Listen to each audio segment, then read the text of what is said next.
जिया को एक पुराना बक्सा मिलता है जिसमें कई सालों से एक लव स्टोरी दफन थी। ये कहानी कैसे उसके परिवार के बीते कल से जुड़ा है और इसका क्या असर उसके आज पर पड़ेगा।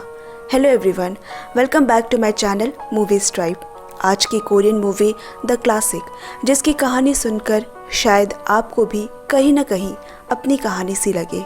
मूवी के डायरेक्टर है जा योंग और IMDb रेटिंग 7.8 है।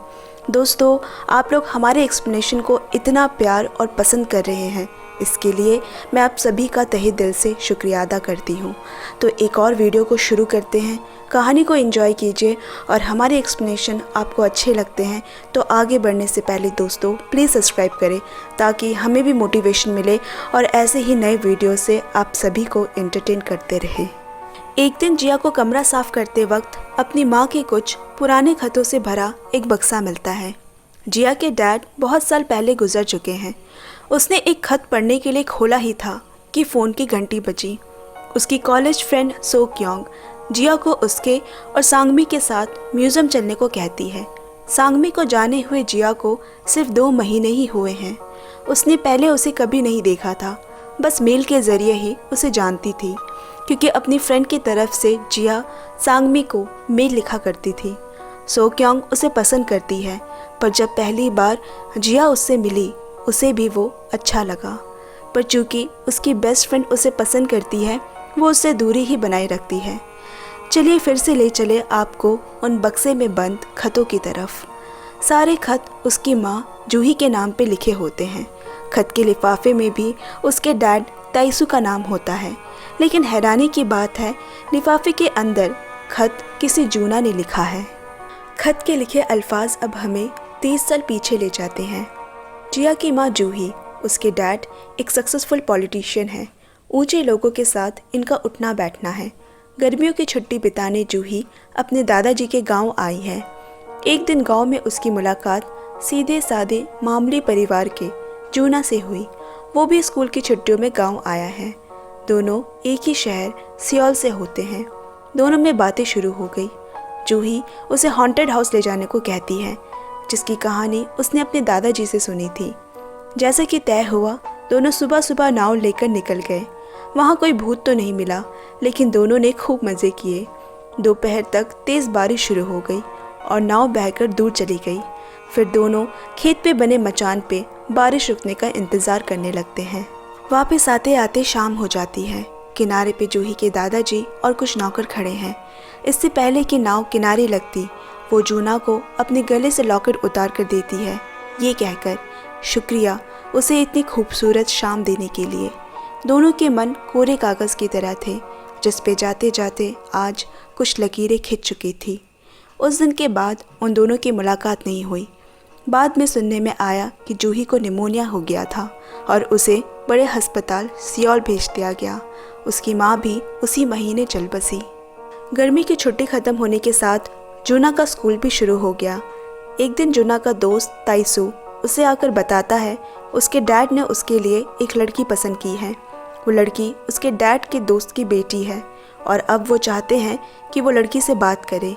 वो जूना को खत लिखने में मदद करने को कहता है, क्योंकि उसे इस शादी में कोई इंटरेस्ट नहीं। लड़की की तस्वीर देखकर जूना की खुशी का ठिकाना नहीं रहा। जिसकी खबर पाने की उसे कोई उम्मीद नहीं थी, वो खबर खुद चलकर उसके पास आई है। फिर एक दिन जूना के स्कूल फंक्शन में जूही एक पियानो परफॉर्मेंस देती है। फंक्शन ख़त्म होने के बाद वो फूलों का गुलदस्ता लिए दूर खड़ा तो होता है, पर उसके पास नहीं जा पाता।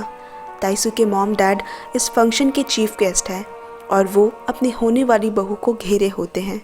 जूही उसे अचानक यूँ अपने सामने देख समझ नहीं पाती कि ये हकीकत है या सपना। स्कूल फंक्शन ख़त्म होने के बाद भी जूना देर तक बाहर उसका इंतज़ार करता है। सबसे नज़र बचाकर जूही वापस फंक्शन हॉल आती है और वहीं बाहर उसे जूना उसका इंतज़ार करते हुए दिखता है। उनकी मुलाकात छोटी सी थी, पर असर छोड़ जाने के लिए काफ़ी थी। अब प्रेजेंट दिखाता है।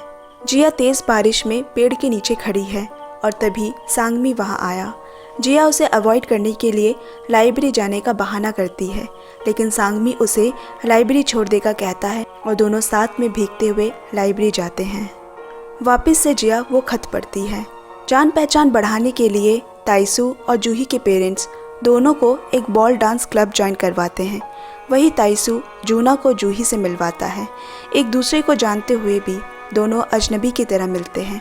लोगों की नज़र से बचकर एक दूसरे को देखकर मुस्कुराते हैं। प्रैक्टिस के बाद दोनों छुपकर गले मिलते हैं। अब दोनों का मिलना जुलना बढ़ने लगा। एक दिन ताइसू ने जूना से कहा, जूही उसके खतों का जवाब नहीं देती। फिर ताइसू जूही से मिलने गया और अपने दिल की बात बताई। ताइसू भी जिया को पसंद करने लगा था। एक तरफ जूना, उसका प्यार जिसके साथ उसे अपना आने वाला कल नज़र नहीं आता और ना ही कोई रास्ता। दूसरी तरफ ताइसू, जिसके साथ वो अपना कल नहीं सोचती। जूही अपने ही जज्बात के कश्मकश में फ़ैसला लेती है कि वो दोनों में से किसी से कोई राब्ता नहीं रखेगी। यही सही है। उसने जूना से अपने दिल का हाल बयां किया और उससे मिलना जुलना बंद कर दिया। लेकिन ये प्यार है, कोई चाहे भी तो नहीं रोक सकता। कुछ दिनों बाद जूना जूही से मिलकर उसे मना ही लेता है। इस बार दोनों डिसाइड करते हैं कि वो ताइसू को सच्चाई बता देंगे। ताइसू को जब पता चला तो वो बेचारा भी कुछ ना कहकर उनके रास्ते से हट गया और उन्हीं की मदद करने लगा खत पहुंचाने में। रोज़ खत लिखे जाने लगे, लिफाफे पर ताइसू का नाम और अंदर जूना का लिखा खत, ताकि दोनों के पेरेंट्स को उनके रिश्ते के बारे में ना पता चले। दिन महीने इसी तरह अच्छे से गुजर रहे थे और एक दिन उनकी चोरी पकड़ी गई। ताइसू के डैड बहुत ही सख्त मिजाज के आदमी हैं और इस तरह की हरकत के लिए उन्होंने ताइसू को बहुत मारा। ताइसू के डैड, जिससे वो बहुत डरता है, और उसका जिगरी दोस्त, जिसके लिए उसकी खुशी सब कुछ है, उसे उन दोनों के बीच ना आना पड़े, इसीलिए वो भी एक फ़ैसला लेता है खुदकुशी का। अगर उस दिन जूना समय पर ना पहुंचता तो वो कभी खुद को माफ़ नहीं कर पाता। ताइसू को बचा लिया गया। जूही और जूना दोनों को ही इसका एहसास है। दोस्ती इतनी खुदगर्ज नहीं हो सकती। हॉस्पिटल में मिलने आई जूही को ताइसू के पास छोड़ जूना उन दोनों की ज़िंदगी से हमेशा के लिए चला गया और साथ वो लॉकेट भी छोड़ गया। यहाँ प्रेजेंट में जिया उसी कॉफ़ी शॉप पे होती है जहाँ सांगमी भी अक्सर आता है। शॉप की ओनर से जिया की अच्छी पहचान है। वो उसे बताती है कि कल बारिश में सांगमी यहाँ बैठा हुआ था, फिर अचानक उसने खिड़की से बाहर तुम्हें देखा और अपना छाता यहीं छोड़कर बारिश में भीगते हुए चला गया। यानी कल वो जानबूझकर भीगते हुए उसके पास आया था। ये एहसास होते ही जिया उसका छाता लिए भीगते हुए सांगमी के पास आई और दोनों ने अपनी फीलिंग जाहिर की। उसके बाद जिया सांगमी को वहाँ लेकर जाती है जहाँ उसके पेरेंट्स जाया करते थे। अब कुछ आखिरी खत बचे हैं। ताइसू पूरी तरह रिकवर हो चुका है। जूही और ताइसू बहुत दिनों बाद फिर मिलते हैं। इस बीच जूना की उसे कोई खबर नहीं रहती। वो ताइसू से जूना का पूछती है और उसे पता चलता है कि वो जंग लड़ने जा रहा है। दोनों स्टेशन पहुंचते हैं। जूही लोगों की भीड़ में ट्रेन की एक खिड़की से दूसरी खिड़की जूना के चेहरे को ढूंढती है। उसी बीच उसे जूना नज़र आया, पर वो अपना मुंह फेर लेता है। बाहर खड़ी जूही रोते हुए बस यही कहती है, जूना वापस आना, जूना मेरे लिए ज़िंदा वापस आना। जूना का दिल भी ज़ोरों से धड़क रहा है। शायद ये आखिरी बार हो कि वो अपने जूही को देख रहा है। इंजन के शुरू होते ही वो दौड़कर गेट के पास आया।